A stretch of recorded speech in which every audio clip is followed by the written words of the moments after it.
to the chapter. So we are continuing from the last video.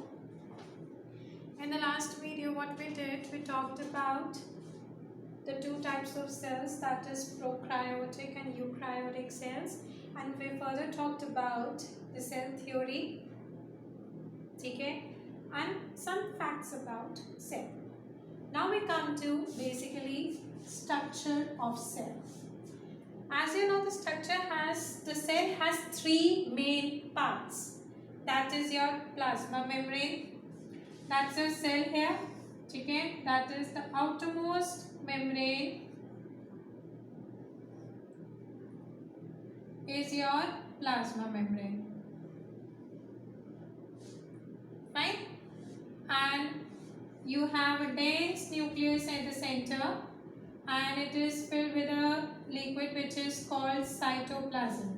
So basically three main divisions, that is your plasma membrane or cell membrane, that is the outermost membrane. Then you have cytoplasm, the liquid inside the cell, and the brain of the nucleus which control its activity is centrally located generally in your animal cell, that is your nucleus. Fine. So that are the main divisions. Now first we are going to talk about the plasma membrane or the cell membrane. Cell membrane क्या होती है? That is the outermost covering of the cell that separates the content of the cell from the environment. ठीक है, तो ये outermost membrane है जो cell को सेपरेट करती है एनवायरनमेंट से. जितना भी सेल एक्सचेंज करता है एनवायरनमेंट से, it takes place through this plasma membrane. That is, entry of anything or exit of anything takes place through this membrane. So what is the structure of this membrane? It is entirely a living membrane which is made up of lipids and proteins, and it is elastic, delicate, and it is selectively permeable. What does the selectively permeable word means? It allows some objects to get inside. मतलब कुछ gases, oxygen and carbon dioxide can get inside, water can get inside, and the food particles can get inside. और कुछ चीज़ें नहीं आने देती, जैसे germs, microorganism को enter नहीं करने देती. तो selectively means very choosy. Permeable, it allows some objects to pass through it. Permeable means to pass through it. So its nature is selectively permeable, that it allows some to pass through it and doesn't allow some to go through it. So living, it's a living, thin, delicate, elastic and selectively permeable. It is about 7 nanometer thick.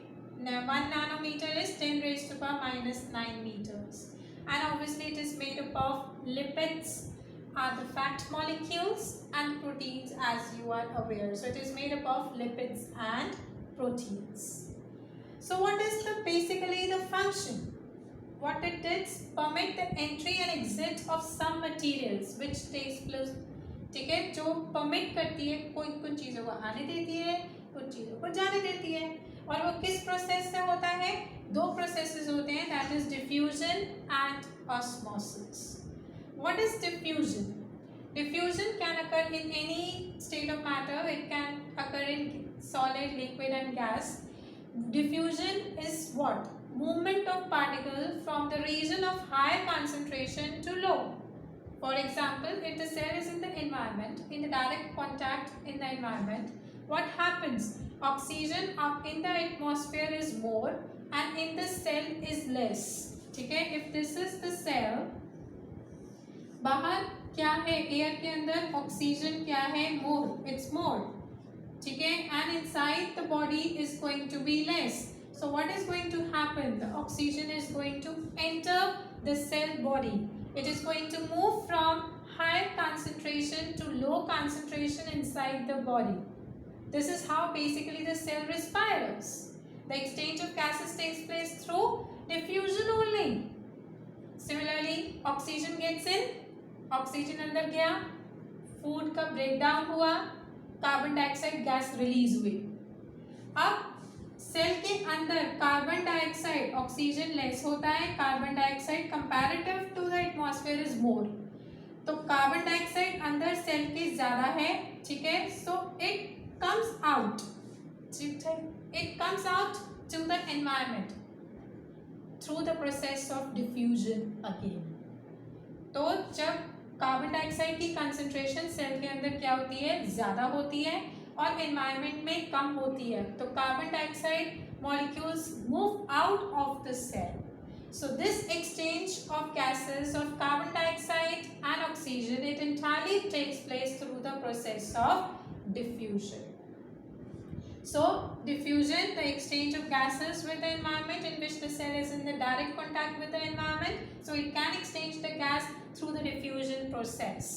And as you know, it is the movement of particles from the region of higher concentration to lower concentration till it gets uniform. Another process which happens in liquids itself, that is your osmosis. Osmosis is the passage of water molecules. Water molecules move basically. The passage of water from the region of higher concentration to lower through a semi-permeable membrane, and in case of the cell it is the plasma membrane. So when the water moves across the plasma membrane. So what will happen? We have the three cases arises when we keep a cell in a solution. तो solution किस तरीके का है वो decide करता है कि cell कैसे रिएक्ट करेगा, कैसे ऑस्मोसिस होल्ड करेगा। अगर मैंने सेल को ऐसे में रखा है, is kept in a sugar solution which is dilute, which is I can say dilute. Dilute का मतलब क्या है, पानी ज्यादा है और शुगर कम है। तो अगर मैंने सेल को ऐसे सोल्यूशन में रखा जहां पानी क्या है, ज्यादा है, ठीक है, और सेल के अंदर पानी क्या है, कम है, so what is going to happen, the water molecules start moving inside the cell. As a result the cell is going to swell up. जैसे बेटा आप किशमिश, आप क्या करते हो, आप एक बारी करके देखना, एक पानी में किशमिश को रख देना, कुछ टाइम के बाद आप देखोगे किशमिश स्वेल हो जाती है। ऐसा क्यों होता है, क्योंकि बाहर पानी ज़्यादा है, तो पानी water molecules move inside that resin, that is your किशमिश रेजिन्स, ठीक है, उनके अंदर चला जाता है, जिसकी वजह से वो क्या हो जाती है, फूल जाती हैं, स्वेल हो जाती हैं। And such type of solutions are known as hypotonic solutions. I repeat once again, अगर मैं सेल को एक ऐसे मीडियम में रख रही हूँ जहाँ पानी बाहर ज्यादा है, ठीक है, बाहर ज्यादा है, तो water molecule will start moving from higher to lower, that is inside the cell through plasma membrane, and that is what osmosis. And as a result of gaining water the cell is going to swell up, and that kind of solutions are known as hypotonic solutions. Clear? So if I keep in a dilute sugar or salt solution in which the concentration of the water is more, so the water is going to move inside the cell and the cell is going to swell up. और अगर मैंने cell को ऐसे medium में रखा है जिसमें water concentration क्या है, सेम है, मतलब जितना पानी सेल के अंदर है उतना ही पानी बाहर है, तो जितने ही वाटर मॉलिक्यूल अंदर जाएंगे उतने ही बाहर आएंगे, जिसकी वजह से सेल के साइज में कोई चेंज नहीं आएगा। There would be no change in the size, and such kind of solutions are known as isotonic solutions. Okay. Third case, when we keep a cell in a highly concentrated solution. Highly concentrated solution का मतलब जहाँ पे बाहर पानी कम है और cell के अंदर पानी ज़्यादा है, तो what is going to happen? The water is going to move out of the cell. This is your cell. The water is going to start moving out, क्योंकि पानी अंदर ज़्यादा है और बाहर क्या है, कम है, जिसकी वजह से वाटर पार्टिकल्स बाहर, वाटर मॉलिक्यूल्स बाहर मूव कर जाएंगे और सेल क्या हो जाएगा, श्रिंक हो जाएगा, साइज में थोड़ा छोटा हो जाएगा, and such kind of solutions are known as hypertonic solution. Hypertonic solution कैसे काम करते हैं, जैसे आपने देखा होगा किसी भी चीज़ सी फूड के अंदर, जैसे कोई सी फूड को हम क्या करते हैं, सॉल्ट लगा के छोड़ देते हैं, क्योंकि बाहर सॉल्ट ज़्यादा है और पानी कम है, तो जितना भी सी फूड के अंदर पानी होता है वो बाहर आ जाता है, जिसकी वजह से सी फूड ड्राई हो जाता है और उसे हम लंबे समय तक प्रिजर्व कर सकते हैं। आपने ये भी देखा होगा, पिकल्स, जब मम्मी अचार बनाती है तो क्या करती है, सब चीज़ों को ड्राई करती है, नमक लगा के छोड़ देती है, ठीक है। नमक लगा के इसलिए छोड़ देते हैं कि सारा जो पानी है आम के अंदर वो बाहर आ जाए, जिसकी वजह से मैंगो ड्राई हो जाए, और जो अगर वो सूख जाएगा तो वो खराब नहीं होगा। It will have less moisture, so it will not, कह लो वो खराब नहीं होता आसानी से। तभी पिकल्स कभी भी खराब नहीं होते, क्योंकि उन्हें एक तो ऑयल में रखा जाता है जिसमें एयर का कांटेक्ट नहीं होता, और उन्हें पहले पिकल बनाने से पहले सारे मैंगोज जो होते हैं उन्हें अच्छे से ड्राई किया जाता है, उनके ऊपर या तो नमक लगाया जाता है या तो उनको सन में रखा जाता है, ताकि जितना भी पानी आम के अंदर है, कच्चे आम के अंदर है, वो सारा बाहर आ जाए, जिसकी वजह से वो थोड़ा सूख जाए, जिससे कि माइक्रो ऑर्गेनिज्म उसके ऊपर एक्ट ना कर सके, because micro organism always require moisture to grow, ठीक है। तो वो सूख जाते हैं और उसे हम लंबे समय तक प्रिजर्व करके रख सकते हैं, तभी पिकल्स खराब नहीं होते। वैसे ही सी फूड भी खराब नहीं होता। तो किसी भी चीज़ को नमक लगा के रख दोगे तो वो पानी छोड़ देता है, and this happens due to osmosis, and that kind of solutions are known as hypertonic solutions. Clear? So आपको ये 3 solutions याद रखने हैं that are frequently asked in exams. Okay, so let's start ahead, continuing with the topic. Let's move to next topic. Next topic is your endocytosis. You have heard the name endocytosis. What is endocytosis? That is flexibility of plasma membrane, ठीक है, that is your flexibility of plasma membrane to engulf food particle. What to do food को engulf करने के लिए, or for the movement you can say, ठीक है। आपने देखा होगा अमीबा, उसकी कोई फिक्स शेप नहीं होती है, ठीक है, वो क्या कर सकता है, अपनी प्लाज्मा मेम्ब्रेन का जो शेप है वो फिक्स नहीं होती, फ्लेक्सिबल होती है। वो क्या करते हैं, चलते हैं तब भी हिलते रहते हैं ऐसे फ्लेक्सिबल, ठीक है, और किसी चीज़ को पकड़ना भी हो तो दे प्रे को पकड़ के अपने अंदर ले जाते हैं। तो ये जो इनकी प्लाज्मा मेम्ब्रेन की फ्लेक्सिबिलिटी होती है उसे हम एंडोसाइटोसिस कहते हैं, ठीक है। So that is your endocytosis. Next is your cell wall. Cell wall सिर्फ किस में होती है बेटा, प्लांट्स में होती है, प्लांट सेल में होती है। यू कैन से plasma membrane, that's your, if I make a plant, this is your, it has a huge vacuole here, okay, and nucleus like this, okay. That's your basically cell wall, which is made up of a very hard substance, that is your cellulose, ठीक है। ये जो cell wall होती है बेटा, ये इन्हें strength देती है, क्योंकि हार्ड होती है, तो जिसकी वजह से प्लांट सेल को क्या होती है, स्ट्रेंथ मिलती है, ताकि वो स्ट्रेन्स को कैरी फॉरवर्ड कर सकें। सारा दिन प्लांट्स कहाँ रहते हैं बेटा, धूप में रहते हैं, कितने climatic conditions they have to bear, तो वो उनको एक इलास्टिक स्ट्रेंथ देता है, ठीक है। सेल मेम्ब्रेन तो इनके पास होती है, एडिशनल स्ट्रक्चर है सेल वॉल, ठीक है। Then you have this vacuole which we are going to talk later, and here you have your nucleus, ठीक है। तो बेसिकली हर of structure of a cell, plant cell, तो ये जो एक्स्ट्रा एडिशनल स्ट्रक्चर है वो उसे इंटरनल स्ट्रेंथ देता है, फ्लेक्सिबिलिटी देता है, इलास्टिसिटी देता है, उसे स्ट्रेन्स और क्लाइमेटिक कंडीशंस में जो सडन चेंजेस आ जाते हैं उससे जो स्ट्रेन्स होते हैं उसे टॉलरेट करने में हेल्प करता है। तो ये जो बना होता है सेलुलोज से बना होता है, जो कि इंटायरली या नॉन लिविंग सब्सटेंस है, जो इन्हें हार्डनेस देता है, ठीक है। तो सेल वॉल का बेसिकली फंक्शन है प्लांट को मैकेनिकल स्ट्रेंथ प्रोवाइड करना, and it is a freely permeable membrane, मतलब कुछ भी आ जा सकता है उसके थ्रू, ठीक है। So it is a freely permeable membrane,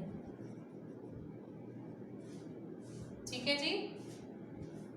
Then we have a small term plasmolysis. Plasmolysis occur in plants, ठीक है। जब हम प्लांट सेल पानी लूज करता है, जैसे सारा दिन धूप में खड़ा रहता है, ट्रांसपिरेशन होती है, वाटर इवेपोरेट होता रहता है, तो क्या होता है, जैसे what happen, this is your cell wall, ठीक है, and this is your plasma membrane, you know, ठीक है। What happens when the plant cell loses water, what is going to happen, water is going to move out, ठीक है, and ये जो cell membrane है वो श्रिंक हो जाएगी, ठीक है, अंदर की तरफ सिकुड़ेगी, तो it is going to move away from the cell wall, ठीक है, and this phenomena is known as plasmolysis.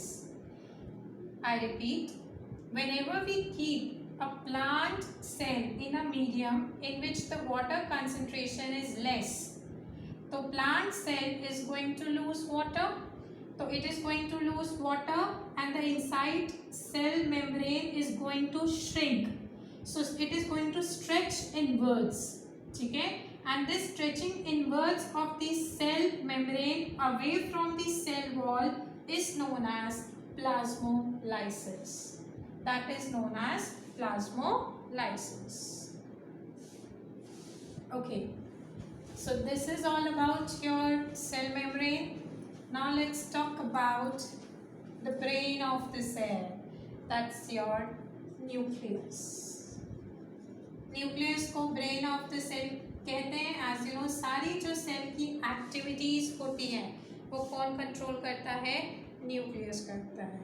Nucleus का structure I just explain you आप, ठीक है, जैसे ये न्यूक्लियस है, न्यूक्लियस के जो आउटर मेम्ब्रेन है which is porous, that is your nuclear membrane, ठीक है, दैट्स योर न्यूक्लियर मेम्ब्रेन, जो आउटर मोस्ट स्ट्रक्चर होता है न्यूक्लियस का, that is your nuclear membrane which is double layered, you can say, ठीक है, डबल लेयर्ड होता है जिसमें आउटर मोस्ट पोरस होता है।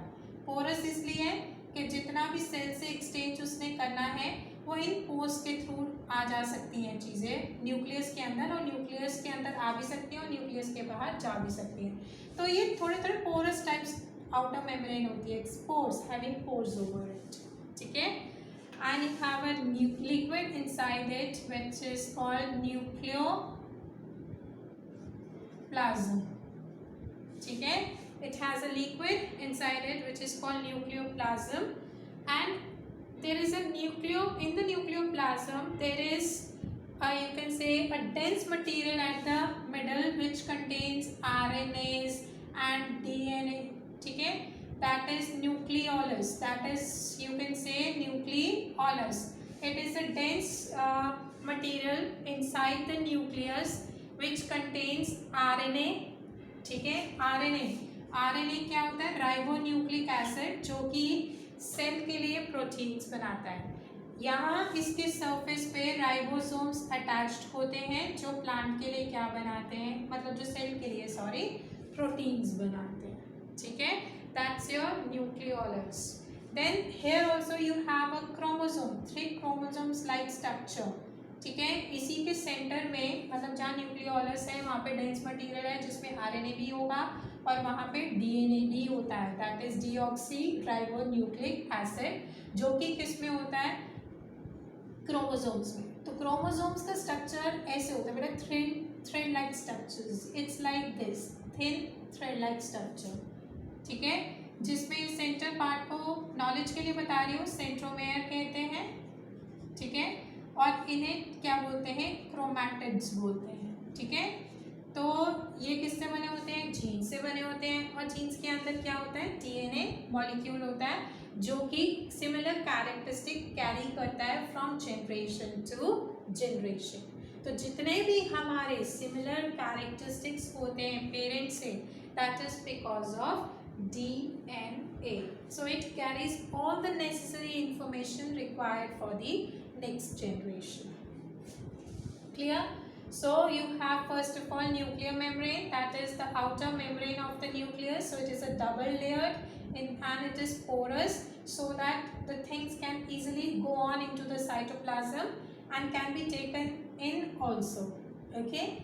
Then you have the liquid inside the nucleus is your nucleoplasm. Okay, where the transfer of everything takes place within the nucleus. Then you have a dense material almost at the center, which contains RNAs and DNAs. Okay, RNA, it contains RNA, that is ribonucleic acid, and it has ribosome attached to its surface, which is responsible for the protein synthesis. It makes proteins for the cell. Then you have DNA in chromosomes. यहाँ पे chromosomes भी होते हैं. Chromosome number depend करता है organism to organism. Okay, लेकिन ये chromosomes ही हैं जो कि जिनके अंदर genes and then you have then DNA molecule जो कि इंफॉर्मेशन को कैरी करते हैं from generation to generation. That is your structure of nucleus. So what is the function of nucleus? जितने भी मेटाबॉलिक एक्टिविटीज़ हैं उसको कंट्रोल करता है. जितने भी सेल की एक्टिविटीज़ हैं, सेल की एक्टिविटीज़ हो गई, प्रोटीन बनाना, कब बनाना है, कैसे कितना बनाना है, ये सारा ब्रेन ही डिसाइड करेगा. दैट इज़ योर न्यूक्लियस ही डिसाइड करेगा. एनर्जी कहाँ स्टोर होगी, तो ये सारा कंट्रोल कौन करता है? सारी मेटाबॉलिक रिएक्शंस, सारी एक्टिविटीज़ कंट्रोल करने का जिम्मा न्यूक्लियस ने लिया है. ठीक है. And it also regulates the cell cycle, कि सेल कब मतलब डिस्ट्रॉय हो जाएगा, कब ये काम करने लायक नहीं है, कब मुझे उसे ख़त्म करना है, ये भी न्यूक्लियस डिसाइड करता है.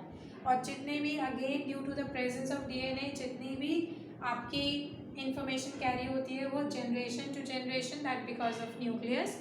And also it help in the formation of proteins due to the presence of RNA.